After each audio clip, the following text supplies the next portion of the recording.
कोल्हापूरच्या मुख्य चौकात पहिल्याच पावसात चिखलाचं साम्राज्य। ग्रामपंचायत प्रशासनाच्या कामाची पोलकोल झाली आहेत।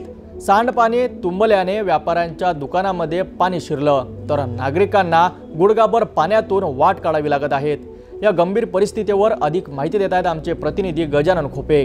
भातकुली तालुक्यातील खोलापूर जिथे पावसाळ्याच्या पहिल्याच जोरदार हजेरीने ग्रामपंचायत प्रशासनाच्या ढिसाळ कारभाराची अक्षरशः पोलखोल केली आहे।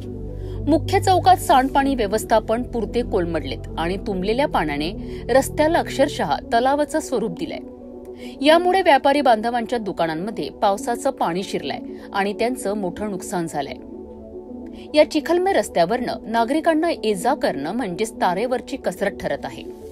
गुडघाभर पाण्यातून वाट काढताना विशेषतः ज्येष्ठ नागरिक आणि लहान मुलांना प्रचंड त्रास सहन करावा लागतोय।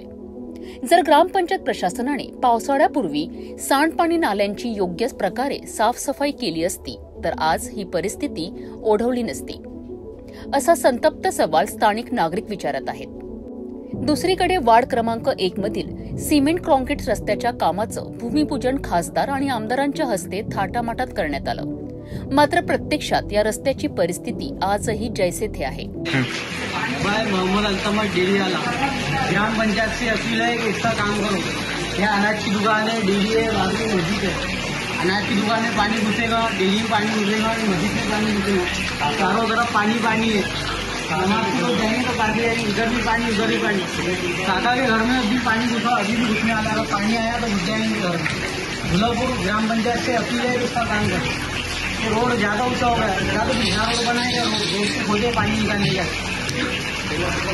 पावसाळा नुकताच सुरू झाला असून या परिसरातून नागरिकांची मोठ्या प्रमाणात ये-जा असते। अशा परिस्थितीत रस्त्यांची दुर्दशा बघता वार्ड क्रमांक 1 मधील नागरिक आता चांगलेच आक्रमक झाले आहेत। त्यांनी त्वरित ग्रामपंचायत प्रशासन आणि स्थानिक लोकप्रतिनिधींनी या गंभीर बाबीकडे लक्ष देऊन तातडीने रस्ता बनवण्याची मागणी केली आहे। कोल्हापूरमधील ही चिखलमय परिस्थिती ग्रामपंचायत प्रशासनाच्या निष्क्रियतेचा जिवंत पुरावा आहे। यावर आता प्रशासन काय भूमिका घेतं आणि नागरिकांना या त्रासातून कधी मुक्ती मिळते हे पाहणं महत्त्वाचं आहे। कसा रस्ता छोटा आहे, त्याच्यानंतर कसं नाले छोट्या, त्यात पन्न्याचा खूप गलिच्छ वापर आहे। आता थोडंसं पाणी कधी आलं तर पुरं दुकानामध्ये इथं आमच्या प्रतिष्ठानमध्ये घुसते पाणी। त्याच्यानं आम्ही खूप परेशान आहे। ग्रामपंचायत इथं काही लक्ष देत नाही। बस येणं फक्त आपला रस्ता पाणी व्यवस्थित सुरळीतपणे काढून देणं हेच आमची इच्छा, बाकी काहीच नाही। माझं नाव माधव रामभाऊ खोडे। हे सर्व रस्त्याचं पाणी आमच्या दुकानातून घरात गेलो पूर्ण, आणि रस्ता बरोबर पाहिजे। हा रस्ता म्हणजे जसा उंच करावा लागते, म्हणजे बरोबर व्यवस्थित नाल्या वगैरे व्यवस्थित करावं लागते की घरात लोकांच्या दुकानात घरात पाणी नाही शिरलं पाहिजे। चिखलापासून म्हणजे रोगराई व्हायचं कारण आहे ना, हे पाणी नालेचं याच्यावर जमा होते, नालीचे जंतू हे लोकांना किंवा आजार व्हायची हे आहे, आजारी होऊ शकते।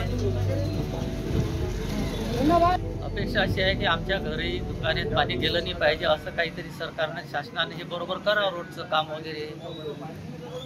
म्हणजे पाहिलं तर कोल्हापूरमधील नागरिकांची अवस्था बिकट झाली आहे। पहिल्याच पावसात रस्त्याची ही दुरवस्था प्रशासनाच्या कार्यक्षमतेवर प्रश्नचिन्ह उभी करते। आता प्रशासनाने तातडीने यावर उपाययोजना करावी अशी मागणी नागरिक करीत आहेत। पुढील अपडेटसाठी पाहत रहा सिटी न्यूज।